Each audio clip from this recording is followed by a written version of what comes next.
Jag tror de flesta av er hört talas om Mona Sahlins förslag att ge jobb och psykologhjälp till återvändande ISIS-jihadister.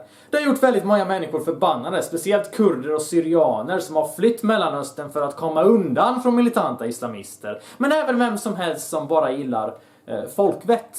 Så jag tänkte erbjuda lite tankar som jag har om det hela. För det första, hennes förslag kanske låter gott och låtsas humanistiskt och tolerant. Det är bara dryper i såsen som vi kallar alla människors lika värde. Men finns det någon som helst psykologisk forskning som stödjer hennes förslag? Det är den absolut viktigaste frågan och jag har inte sett den någonstans i media. Även att det borde vara det första som någon frågar. Vad är hennes underlag? Vad säger att hon ens har rätt och att det skulle funka? Har hon en majoritet av utbildade psykologer och forskare på sin sida när hon säger att det vore en bra idé? Eller inte? För om hon inte har det så borde vi alla vara väldigt bekymrade över vilket slags politiskt system vi har i det här landet.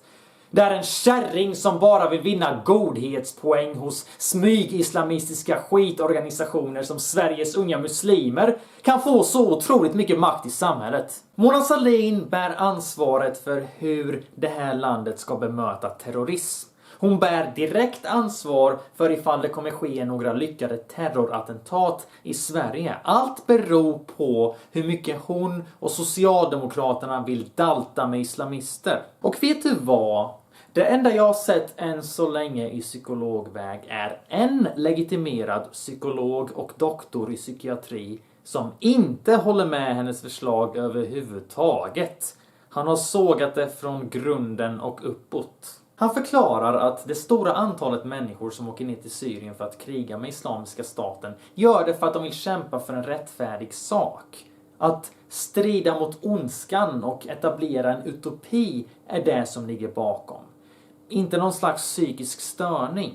Drivkraften är ideologi. Och den här unga ISIS-anhängaren uppskattar nog inte att få höra att hans helhjärtade engagemang sedan lång tid tillbaka bara beror på att han har psykiska problem eller på något sätt har hamnat utanför. Och att han därför måste träffa ett gäng snutar och psykologer som ska jobba med honom för att få bort hans smutsiga, fula åsikter.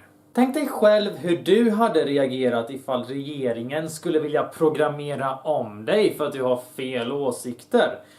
Du hade bara tyckt att det vore kränkande, med all rätta. Och det hade möjligtvis bara stärkt dig ännu mer i dina redan existerande åsikter. Det enda Socialdemokraterna egentligen har föreslagit är ett omskolningsläger i ren kommunistanda. Militant islamism är en politisk religiös inriktning och inte en psykisk störning, lika lite som annan politisk extremism är det. Det finns därför heller ingen psykiatrisk behandling för sånt. Vilket för mig till min andra fråga. Behandlar man vänsterextremister och högerextremister på samma sätt? Tvingar man AFA-folk att genomgå terapi för att bli av med sitt hat mot borgare och liberala? Tvingar man nazister att sitta i terapi för att sluta hata invandrare?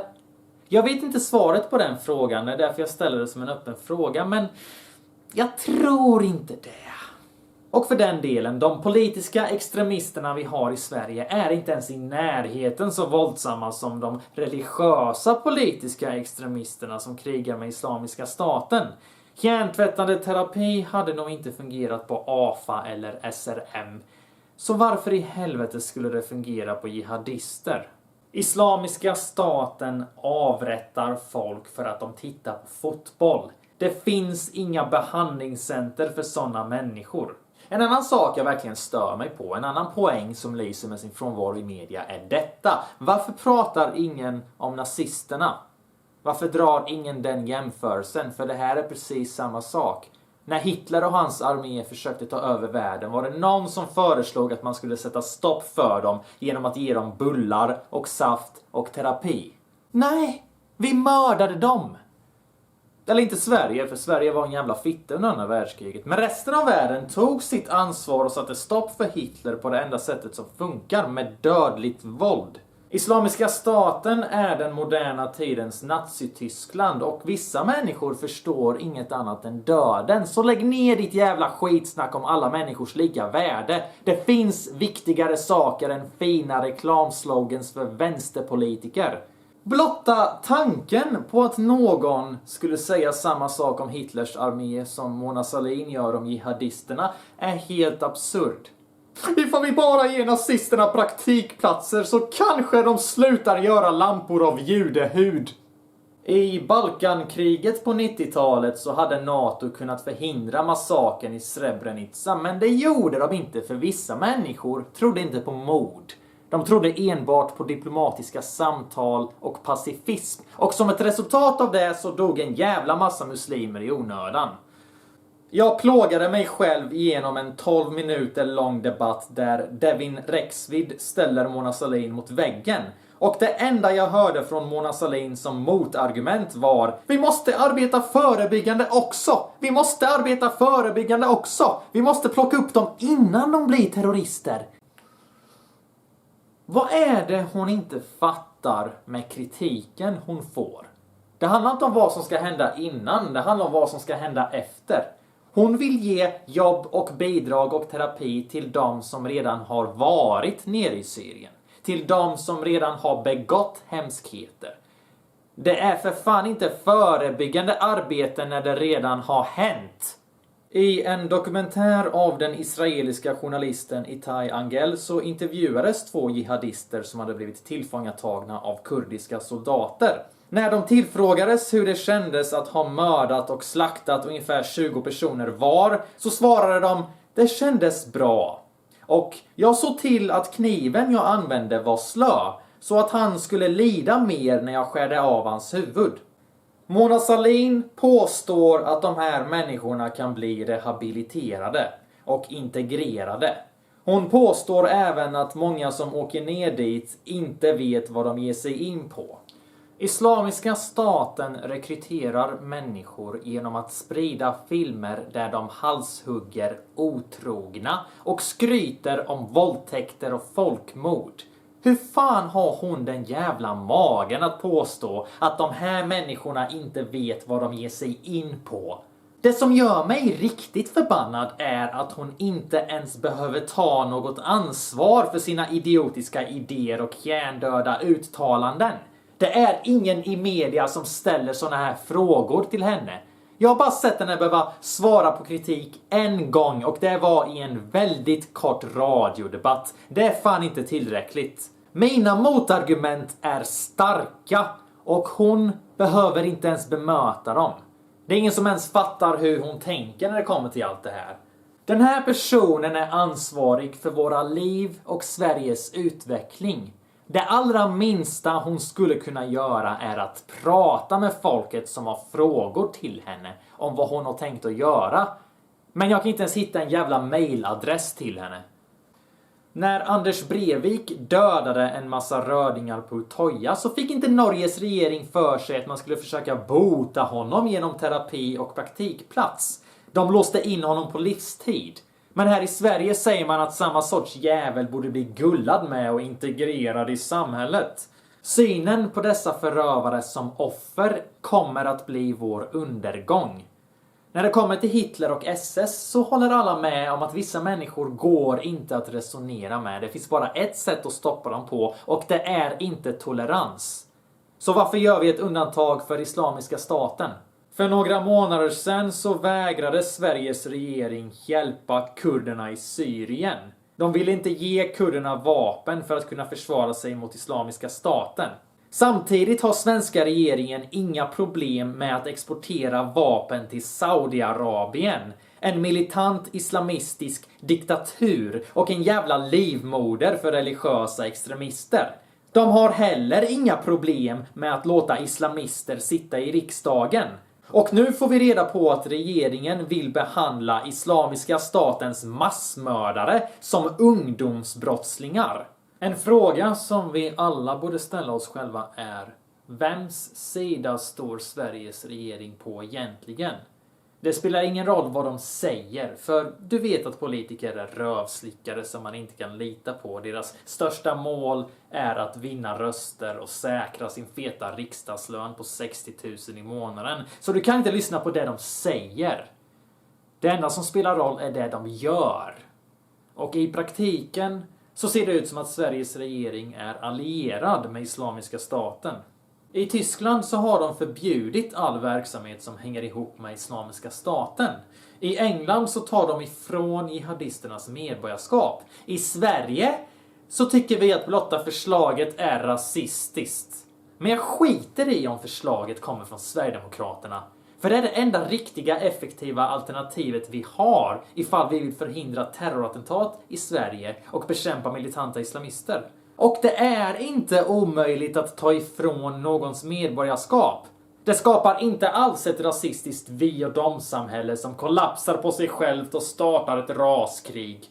Andra länder har redan gjort det som Sverige inte vågar göra. Och de har inte blivit apartheidsamhällen. De har haft lyckade resultat och vi borde ta efter dem. Mona Sahlins förslag är inget annat än selektiv humanism. Det är bara de återvändande jihadisterna som ska omfamnas av regeringens omsorg och empati. Inte deras offer och inte Sveriges invånare. Men till skillnad från vad de rödgröna har fått för sig så ska solidaritet inte gälla massmördare. Det ska gälla offer. En annan sak jag inte fattar är hur den här terapin ens ska fungera. Om jag har förstått det rätt så menar de att när vissa av de här jihadisterna återvänder till Sverige så har de trauman från alla mord och våldtäkter de har utfört mot människor där nere. Och för att förhindra att de åker ner dit igen så ska de få terapi för att kunna komma över dessa trauman.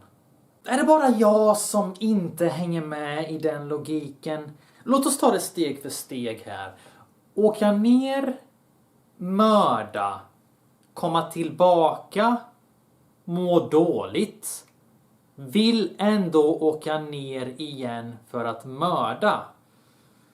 Om det finns en risk för att personen vill åka ner dit igen, är det då inte uppenbart att deras ideologi överstiger deras empati? Och det är inte alls ovanligt att det händer. Vi ser det med amerikanska soldater hela tiden. De åker ner till Irak för att kriga. De har stöd av sin regering. Deras egna befolkning ser dem som hjältar. Men när de kommer hem så är det ändå många av dem som mår dåligt över det de har gjort. Jag kommer ihåg en gång då jag pratade med en amerikansk soldat på ett forum. Han var en riktigt inbiten jävel. Han trodde verkligen på krig och att det var rättfärdigat av USA att invadera Irak. Han var en sån jävel som kunde säga att ifall det inte vore för USA så hade du pratat tyska just nu. Men han berättade för mig att han var en krigsfotograf, journalist. Och det enda våld han hade utfört där nere var att mörda någon i självförsvar. Han gjorde det för att rädda sitt eget liv. Han visste rent logiskt att det var det enda rätta att göra i den situationen. Och han höll fast vid det. Men det fanns ändå många deppiga dagar efteråt. Där han mådde skitdåligt över det som hade hänt. Och verkligen tvekade inför sin ställning till det hela. Det verkar som att de flesta människor mår dåligt när de tar någon annans liv. Oavsett vad situationen är och hur rättfärdigat det är. Den som vet någonting om mord och våld vet att även dessa terrorister är människor. Man vill inte tänka så, men det är så. Det är ett faktum. Och det är bara riktigt jävla patetiskt att avhumanisera människor när man inte håller med om deras handlingar eller åsikter. De slutar inte vara gjorda av kött och blod. De slutar inte vara en medlem av vår art, oavsett hur vidriga de är. Och mänsklighet är inte synonymt med godhet. Säger man någonting annat så är man bara okunnig om mänsklighetens natur. Till och med vänsterextremister kan få vridningar i magen och panikkänslor när de ger sig på nynazister, oavsett hur mycket de hatar det som nynazisterna står för. Men efter ett tag så väger man sig, man blir avtrubbad och då kan man fortsätta göra det man gör ännu bättre än vad man gjorde innan. För nu hålls man inte tillbaka lika mycket av sin empati. Så låt oss vara väldigt klara och tydliga med vad de här politikernas tankebana är här. De vill alltså hjälpa människor som är så pass ideologiskt drivna av militant islamism att de halshugger sina meningsmotståndare. Att komma över sina trauman från att ha utsatt sina meningsmotståndare för bestialiskt dödligt våld. Så att de kan sluta vara jihadister. Tankebanan håller inte. Ni kommer bara göra dem ännu bättre på att vara jihadister.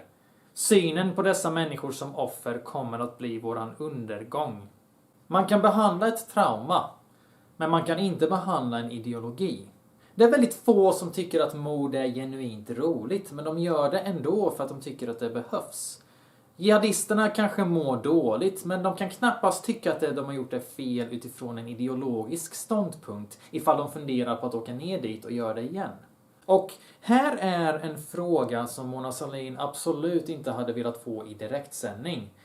Hade man kunnat rehabilitera Hitler? Jag är rätt jävla trött på att min röst inte räknas. Ifall det skulle hållas en folkomröstning om Mona Sahlins absurda förslag så hade majoriteten av befolkningen röstat nej.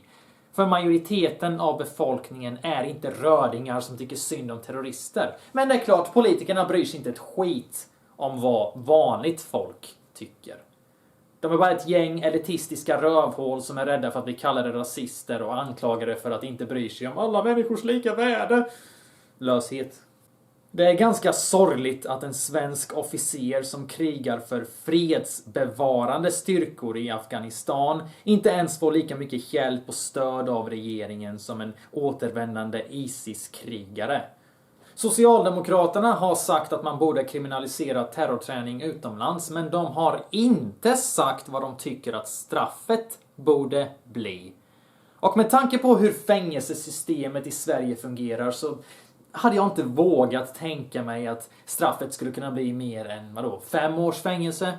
Eller nej, nu var jag alldeles för generös där. 6 månader i ett ungdomsfängelse. Och ett ungdomsfängelse är liksom inte ens ett fängelse, det är ett behandlingshem. Ja, 6 månaders behandlingshem hade säkert straffet blivit. För det är så de rödgröna fungerar. De tror inte på straff. Det är därför våldtäktsmän oftast får 2 års fängelse för att de ger sig på barn. Det är det som är minimumstraffet för våldtäkt i det här landet. Och man kan ju undra varför domare i allmänhet är så jävla glada i att ge våldtäktsmän de lägsta tänkbara straffen. Ett annat problem är detta. Hur ska svensk polis kunna styrka brott som har begåtts utomlands? I Syrien? Det går helt enkelt inte. Så när de svenska jihadisterna återvänder kommer de flesta av dem att gå fria, även om de blir anklagade för brott. Det bästa polisen kan göra är att misstänka dem för brott. Visste du att det enda Säpo kan göra ifall de misstänker att någon är terrorist är att kalla dem till ett frivilligt samtal? Det är den mest kraftfulla åtgärden som Sverige har. För det är inte förbjudet att vara terrorist i det här landet. Jämför det med USA som gav en kvinna 4 års fängelse bara för att de ville åka utomlands för att gå med i ISIS. Det enda rätta är att återkalla medborgarskapet för de som åker utomlands för att strida med ISIS och göra dem statslösa, oavsett etnicitet. Och bortsett från det typiska substanslösa dravlet om alla människors lika värde som motargument, så finns det vissa människor som vill motargumentera mot den här idén genom att säga att alla kanske inte har begått hemskheter där nere. Vi kan inte vara säkra på det. Tycker du verkligen att det här är rätt jävla tillfälle att vara naiv? Tycker du verkligen att det här är rätt tillfälle att tro på människans ofelbara godhet? Ja, de åkte ju i och för sig ner för att strida med en grupp som systematiskt och regelbundet våldtar och halshugger och så, men de kanske inte gjorde någonting ändå. De kanske inte gjorde något ändå. De sa ju att de inte gjorde något när de kom tillbaka. De sa ju att de ångrade sig och att de inte har gjort något hemskt. Vi måste väl ändå lita på att alla vill bli straffade ifall de har gjort något dåligt. Jag menar, ifall man har mördat så vill man väl ändå få livstidsfängelse. Man vill ju inte ha ett liv efter det. Liksom. Man vill ju inte ha ett normalt liv efter det. Man vill ju lida efter det. Jo. För alla är jättebra. Liksom. Varför skulle vi utgå ifrån att någon åker ner till ett gäng massmördare och inte mördar? Vad tror du händer med en ISIS-anhängare som inte vill slåss med ISIS? Islamiska staten mördar sekulära muslimer för att de ser dem som förrädare. Vad tror du de skulle tycka om en medlem som helt plötsligt bestämmer sig för att bli en hippie? I det här fallet så är det nog bäst att ta det säkra före det osäkra. Annars riskerar vi liv och välmående för alla som bor i Sverige ifall den återvändande jihadisten visar sig ha Sverige som sitt nästa mål. Ifall den här lagstiftningen skulle gå igenom och den skulle gälla, då vet du konsekvenserna av att gå med i ISIS. Då får du skylla dig själv ifall du åker utomlands. Det är ditt val. Hur långt ska daltandet gå ifall man tycker synd om någon som vet att de blir statslösa ifall de går med ett gäng terrorister? Jag tycker även att det borde vara så att utöver att man tar ifrån dem medborgarskapet så borde man även ge dem någon slags prick i registret så att det syns ifall de försöker söka medborgarskap i ett nytt land. För det finns nog inte många länder som vill ta emot terrorister. Och förhoppningsvis så kommer det här leda till att den här terroristen inte har något annat val än att åka ner till sina ISIS-polare i Syrien och bli dödad av kurderna. Det är det enda rätta. Att ta ifrån dem medborgarskapet är helt enkelt att visa medmänsklighet och visa dem som flyr till Sverige att vi tar hand om dem och inte deras fiender. Om man vill visa solidaritet med utsatta flyktingar så är det minsta man kan göra. Att låta jihadister bo i samma stad som flyktingar som har flytt från jihadister är som att låta våldtäktsoffer bo på samma behandlingshem som sina våldtäktsmän. Det värsta av allt är väl att Mona Sahlins förslag är inte ens ett förslag. Det är redan en verklighet. Som dessutom har misslyckats. En man från Örebro i 20-årsåldern åkte ner till Syrien och stred med ISIS. Sen kom han tillbaka till Sverige och fick en praktikplats. Några månader senare åkte han ner till Syrien igen för att strida med ISIS. Och den här gången så dog han där nere. Än så länge finns det inte någonting som talar till Mona Sahlins fördel.